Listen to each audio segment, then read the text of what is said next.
Pak Kiai, yang pertanyaan saya, kita ini kan teman-teman ini bahasanya ex napiter, pernah masuk dalam kesalahan kebencian terhadap negara. Bahkan di antara kita ini ingin membentuk negara sendiri. Ya kan? Apalagi kami yang dari Poso terutama MIT, Mujahidin Indonesia Timur, itu pengen bentuk komunitas bahkan negara di Poso. Gitu loh. Artinya ada kebencian-kebencian. Nah, bagaimana? Karena kami dulunya punya doktrin negara ini negara yang togut, gitu loh. Negara kafir yang wajib untuk kita perangi, kita musuhi, dan orang-orang yang berkembang kita, pokoknya kita basmi lah sampai tegak negara ini, negara Islam versi kami saat itu. Nah, mungkin ada pesan atau ujangan nasihat untuk kami ini untuk semakin kuat, ataupun ada kisah-kisah ataupun ayat-ayat yang menjelaskan bagaimana kita itu harus sungguh-sungguh mencintai negara kita yang kita cintai ini. Kemudian yang kedua Pak Kiai, terkait masalah ihsan ini seperti apa? Karena mahwal Islam, mahwal iman. Nah, ihsan ini kita mungkin yang belum terlalu kami pahami apa itu ihsan, yang kata Nabi anta'budullaha ka'annaka tarahu fa illam takun tarahu fa innahu yarak. Mungkin ada penjelasannya Pak Kiai, Gus. Mungkin hanya ini yang dapat saya sampaikan. Assalamualaikum warahmatullahi wabarakatuh.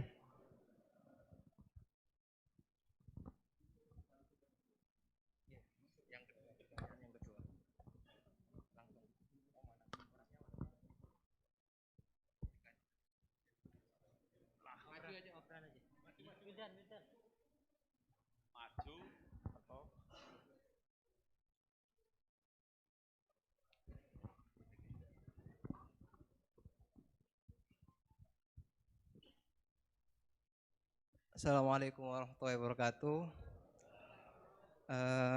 Nama saya Wildan dari Malang. Alhamdulillah hari ini bisa bertemu dengan Gus Baha, yang memang dari saya waktu di dalam udah ngikuti YouTube-nya pada masa itu. Dan di sini Gus mungkin terdiri dari banyak saudara-saudara kita yang dari berbagai tempat, berbagai karakter dan berbagai sifat. Nah, yang saya ingin tanyakan, bagaimana kita memupuk konsep persaudaraan tanpa memandang kepentingan duniawi. Karena kebanyakan dari kita bersaudara karena kepentingan, bukan bersaudara karena ya kita adalah saudara. Terus kemudian yang kedua yang ingin saya tanyakan itu, kita hari ini adalah mengalami degradasi moral yang luar biasa. Akhlak, sopan santun nyaris sedikit demi sedikit hilang. Nah, bagaimana cara kita untuk memupuk agar generasi kita selanjutnya tetap berakhlak, beretika terhadap yang lebih tua, ataupun kepada sesamanya ataupun kepada yang lebih kecil. Mungkin sekian dari saya. Assalamualaikum warahmatullahi wabarakatuh.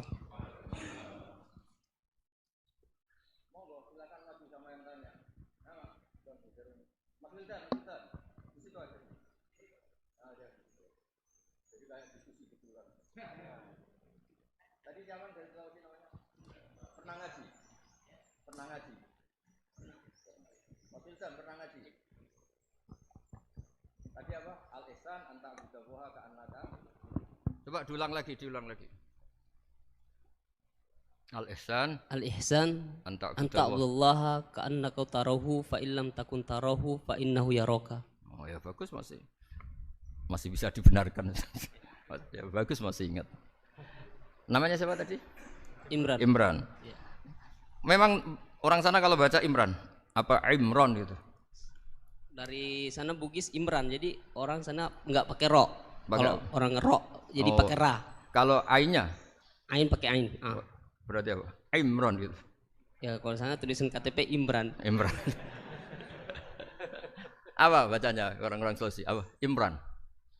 Imran. Imran. Bismillahirrahmanirrahim. Ya yang rileks saja ya. Saya pernah ketemu orang yang pakaiannya itu enggak. Mungkin kalau orang syariat bilang enggak syar'i lah. Pakai pakaian yang tidak syar'i. Tapi dia muslimah, dia ke masjid. Saya ditanya sama seseorang, Gus kok sama orang gitu mau bertemu gitu. Karena terus saya bilang, kenapa? Dia pakaiannya ada islami gitu. Oke, dia tidak pakaian islami itu nyata, tapi dia ke masjid itu islami, tetap sholat itu islami. Ketika dia ingin sholat dan tetap sholatnya pakai takbir, pakai rukuk, pakai sujud itu islami. Wong setelah di masjid ya pakai mukena, pakai. Kalau sama-sama nyata, Anda kan boleh ngingat sama-sama yang fakta. Gitu. Dia punya kesalahan dalam berpakaian, dia punya kebenaran dalam sujud, dalam rukuk, dalam ibadah. Dan itu tradisi Quran. Quran ya cerita famay ya'mal mithqala dzarratin khairan yarah wa may ya'mal mithqala dzarratin syarran yarah. Apa susahnya sih ingat dua-dua sisi itu? Sama bernegara atau bertetangga. Kita bayangkan jangan bernegara dulu, terlalu luas, bertetangga saja. Ukuran. Karena nanti sama, bernegara sama bertetangga itu hadisnya sama. Kita di kampung itu ya ada masjid dan orang-orang yang enggak sholat juga nyumbang masjid. Bahkan ada yang nyumbang masjid banyak terus tidak sholat. Karena keramik saya sudah sholat katanya. Saya pernah ketemu orang model gitu itu ya ada. Jadi, tapi ada juga yang sholat terus tapi nggak pernah nyumbang masjid. Ya orang banyak. Intinya itu Allah itu punya tradisi, punya sunnatullah. Kebaikan ya dihitung, kejelekan juga dihitung. Dulu ketika Rasulullah SAW hidup bersama komunitas yang majmu', itu sebetulnya permintaannya Nabi jangan halangi kami saat mau beribadah. Dulu sampai perang karena mereka menghalangi. Sebenarnya problem mereka wa yasudduna an sabilillah, menghalangi. Sebenarnya kalau dulu saling toleransi ya enggak ada masalah. Artinya ketika Anda ingin sholat di Indonesia agak dihalangi, ingin pengajian enggak dihalangi, sebenarnya ini enggak ada masalah. Ya, soal ada kebaikan, ada keburukan ya mulai Nabi Adam sampai sekarang sampai kiamat. Itu cara pandang. Jadi cara pandang kita terhadap orang lain itu harus hal-hal yang nyata. Kalau kesalahan mereka nyata, kebaikan mereka juga nyata. Kenapa kita hanya ingat sisi yang jelek, tidak ingat sisi yang baik? Saya sering cerita ke santri-santri saya, bahwa setiap saya pengajian diundang orang di mana-mana itu saya mesti istighfar. Karena nggak ada pilihan. Saat saya datang ke pengajian di Sulawesi, misalnya saya tinggal ngaji di sini. Saat saya ngaji di sini, ninggal undangan yang di sana. Hidup itu tidak banyak pilihan, meninggalkan kebaikan, melakukan kebaikan. Artinya gini, dalam kebaikan saja ada kebaikan yang ditinggalkan. Apalagi dalam kejelekan. Makanya di sini ada pepatah terkenal dalam ilmu tasawuf itu. Wastighfaruna yahtaju ilal istighfar. Saat Anda baik saja butuh istighfar. Bapak saya kalau guyon gini, Mas Sofyan. Ada imam istiqomah jadi imam masjid sampai tua sampai batuk-batuk. Itu bagus istiqomah. Tapi itu masalah kata bapak. Akhirnya enggak kaderisasi katanya. Itu istiqomah apa enggak mau diganti orang lain katanya. Ada kiai dai di mana-mana. Itu mesti orang muji, "Oh itu dai di mana-mana, laris enggak pernah di rumah." Pondoknya pasti bubar itu karena ditinggal. Jadi kebaikan seperti ada orang sering sowan kiai. Wah itu malah lebih masalah lagi kan. Kadang kiainya pas istirahat, yang disalamkan template uang jatah susu anaknya. Hari itu waya tagihan malah lari sowan kiai. Nah, harusnya di rumah ada berdoain tagihan listrik entah apa. Jadi makanya di hikam itu terkenal kata-kata manusia itu siapa? Manusia itu mangkanat mahasinuhu masawiya fakih falatakunu masawihi masawiya. Manusia itu orang ketika baik saja salah, apalagi pas salah. Coba saya misalnya pidato begini, di atas panggung saya orang alim pidato nasihati orang. Di saat yang sama seperti yang tanya Mas Wildan tadi ada agak sopannya. Di situ ada mungkin orang yang lebih sepuh timbang saya. Masa lebih muda kok di atas? Yang di bawah lebih tua? Ada agak sopannya. Mau enggak pidato disuruh, mau di atas disuruh, enggak sopan sama yang. Tapi misalnya yang paling sepuh pidato enggak pernah ngaji kok pidato terus gimana? Artinya ketika kita baik saja ada salahnya, apalagi pas salah. Sebab itu ajaran Rasulullah itu suruh berdoa Rabbana dzolamna anfusana. Sebelum minta itu merasa, ya Allah kita ini mendolimi diri kita sendiri. Karena dalam pilihan-pilihan itu pasti ada salahnya. Coba misalnya Anda bangun masjid habis 2 miliar. Yang harusnya 1 miliar sudah jadi. Terus nanti suatu saat ketemu Allah ditanya, itu ada orang miskin, fakir miskin, yatim. Andai kan kamu sumbang 1 miliar itu sejahtera semua. Gara-gara kamu bangun masjid terlalu mewah. Ya tapi kadang-kadang orang kebaikannya itu orientasinya bangun masjid, gak tertarik nyumbang fakir. Saat itu cara berpikir gitu mau apa? Tapi kalau dia kumuluhur manusia terbaik karena bangun masjid 2 miliar, coba diaudit secara kepentingan syar'i. Penting mana dengan ngasih makan fakir miskin? Penting mana dengan menikahkan janda misalnya? Penting mana dengan pendidikan? Apa artinya masjid mewah orang nggak tahu halal haram, nggak tahu najis, nggak tahu cara sesuci, nggak tahu cara adzan yang benar. Terus penting mana untuk beli kitab sama dipakai masjid? Apa artinya beli kitab apa tapi nggak makan? Penting mana makan sama beli kitab? Ada auditnya. Makanya manusia itu ketika baik pun disuruh istighfar. Apalagi ketika salah. Nah dengan perasaan seperti itu kebencian pada orang lain luluh karena potensi baik pada orang lain ternyata tinggi. Dan potensi salah ke kita juga tinggi. Nah dilatih gitu, jadi di Ihya itu ada kitab tawaduk. Kitab tawaduk itu dilatih, ketemu orang tua. Huwa aksaru ibadatan, dia mesti ibadahnya lebih banyak karena lebih tua timbang saya. Pasti sholatnya lebih lama timbang saya. Ketika Anda sudah tua, melihat anak-anak, huwa aqallu minni maksiatan, mesti maksiatnya tidak banyak karena masih kecil. Terus ketika melihat orang fasik, maksiat. La'alla wa yatubu alaih, fa inna wa tawwabur rahim. Mungkin Allah memberi tobat, bisa saja. Umar itu ingin bunuh Nabi, tapi Allah memberi tobat. Yang sowan kiai saja tidak mesti dapat tobat. Umar ingin bunuh Nabi, tapi Allah memberi tobat. Akhirnya ya tobat jadi Islam yang baik. Dalam sejarah Wali Songo, Kalijogo sowan Sunan Bonang itu ingin garong, tapi malah jadi muridnya jadi wali. Kalau Allah sudah menghendaki tidak ada ya. Perang Uhud orang Islam kalah itu karena panglimanya siapa? Khalid bin Walid. Tapi dia malah yang dapat hidayah. Nah, sama orang yang sekarang Anda benci bisa saja Allah merencanakan ada apa? Hidayah di situ. Dan kita yang merasa benar jangan saja ada rencana Allah bikin kita su'ul khotimah, na'udzubillah min dzalik, kan tidak pernah tahu. Nah, dari tidak pernah tahu itu orang diusahakan tawadhu. Wa ma adri ma yuf'alu bi wala bikum, kita tidak pernah tahu. Makanya meskipun saya ini kiai terus kata orang banyak itu ketop. Kalau istighfar ya nangis betul ya. Cuma kan enggak perlu di depan umum. Nanti ada penampilan kan ribet kan nanti. Sudah nangis, gak ikhlas, gak mutu. Ya gitu ya. Yang Mas Wildan tadi, apa pertanyaannya? Diulang. Selain masalah akhlak tadi. Tentang bagaimana cara kita bersaudara tanpa memandang kepentingan duniawi. Nah ya, makanya tadi saya bilang, bernegara itu pakai hadis, misalnya Nabi pernah ngendikan, kamu itu punya 3 tetangga. Yang satu punya 3 hak. Yaitu dia tetangga kamu, dia seagama kamu, dia sesaudara kamu. Jadi ada 3 hubungan, seagama, sesaudara, dan tadi apa? Dia tetangga kamu, dia seagama dengan kamu, dia masih kerabat kamu. Terus ada tetangga yang punya 2 hak, yaitu dia tetanggamu, seagama dengan kamu, tapi tidak sekeluarga dengan kamu. Terus ada tetangga yang punya 1 hak, dia tidak keluarga kamu, dia tidak seagama dengan kamu, tapi tetap punya hak karena itu tetangga kamu. Dan itu kata Nabi semuanya berhak kamu baikin karena ada hakul jar. Makanya dulu doa ada bil kubri itu ceritanya sederhana. Ada seorang perempuan Yahudi ya, sowan Sayyidah Aisyah. Kalau sowan ya dikasih uang sama Sayyidah Aisyah. Padahal Yahudi ya.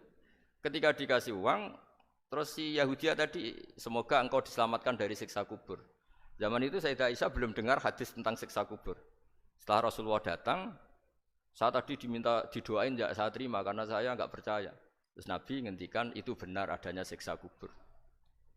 Ketika komunitas Yahudi di Madinah itu puasa Asyura, Nabi coba tanyakan mereka, kenapa puasa Asyura? Padahal orang Yahudi.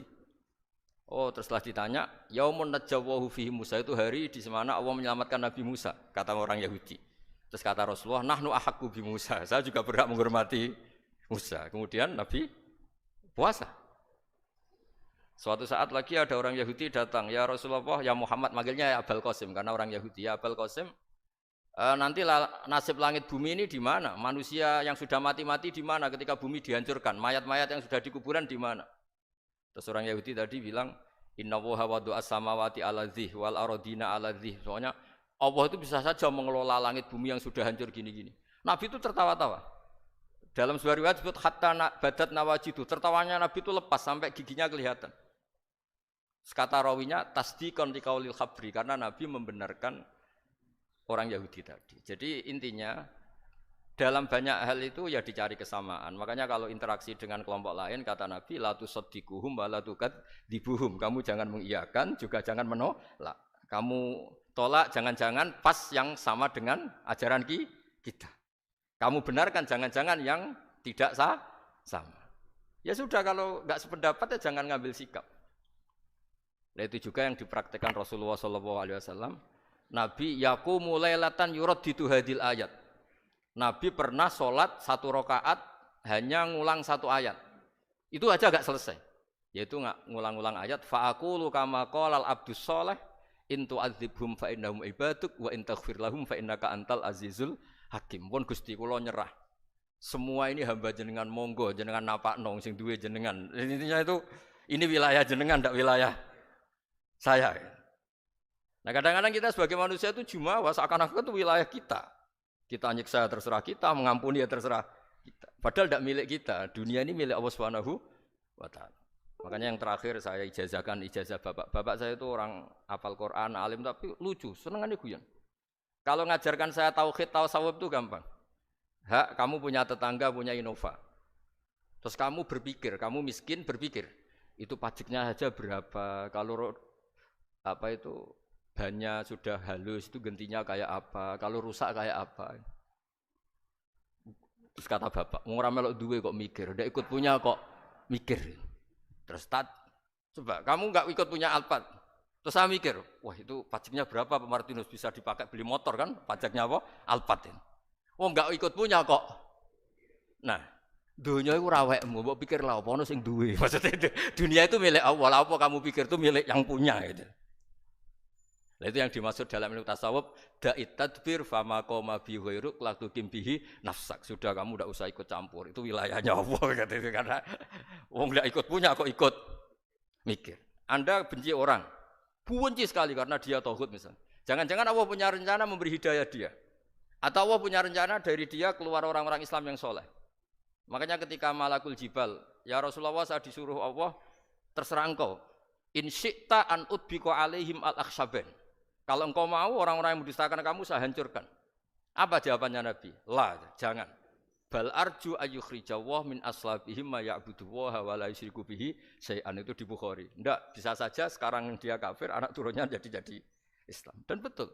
Abu Jahal punya anak Ikrimah, Abu Lahab punya anak Darrah. Walid itu musuh besarnya Nabi, punya anak Khalid. Ya sudahlah, kita selalu berharap bahwa ini wilayahnya Allah. Sudah kita berharap. Agama ini bagi yang selalu punya harapan. Limangkana yarjuwaha. Orang yang selalu punya harapan. Kita berharap tambah hari tambah baik, tambah damai, tambah kondusif, tambah segalanya baik. Dan saya seperti ini juga ingin ikhlas dan akan selalu ikhlas. Ya saya sering bilang kalau pejabat mau sini itu sering tak ngel-ngel. Saya ini sudah ingin Indonesia itu baik itu tanpa diminta. Kalau diminta itu malah seakan-akan saya belum melakukan. Ini kan. Sudah saya lakukan kok baru minta. Karena ini wilayah kita semua, artinya ingin baik itu keinginan kita semua. Status kita. Kata Sayyid Zabidi dalam kitab Ithaf, keinginan baik itu syakhsiyatuk wa hakikatuk. Itu kamu sekali. Manusia itu kan kata Allah Ta'ala, saya pertama menciptakan manusia itu hunafa, orang yang berkeinginan baik. Baru digoda setan terus macam-macam. Jadi keinginan baik itu hakikatuk wa syakhsiyatuk. Itu kamu sekali. Ingin baik itu kamu sekali. Itu status kamu katanya. Makanya orang preman kayak apa, mabuk kayak apa, ada orang kecelakaan, pikiran pertama itu nolong. Itu yang normal. Soal ada kasus, pikiran pertama ngambil HP-nya itu 0,0 sekian %.